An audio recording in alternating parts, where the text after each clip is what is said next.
Ashish, just to follow up on Jeff's question, with China relaxing its zero-COVID policies, what specific contingency plans do the administration have to deal with a potential outbreak or new variants, particularly with the increase of travel between the U.S. and China during the holidays and in the Lunar New Year?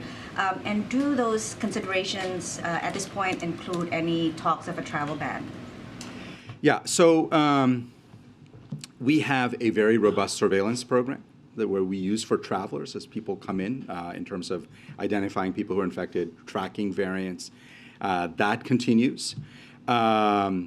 And we generally are using wastewater, using other mechanisms, constantly monitoring for variants, both here as well as with our partners around the world, in Europe, in South Africa, in other places. I think all of that is a really important part of how we have become far more effective at being prepared for new variants. And if there are new variants that emerge, I'm confident that we will be able to identify them. Thank you. Dr. Jha, are we still facing a triple-demic where RSV, flu, and COVID are all surging at once over the holidays? Yeah, so we have seen, certainly in the last month, 3 highly contagious respiratory viruses.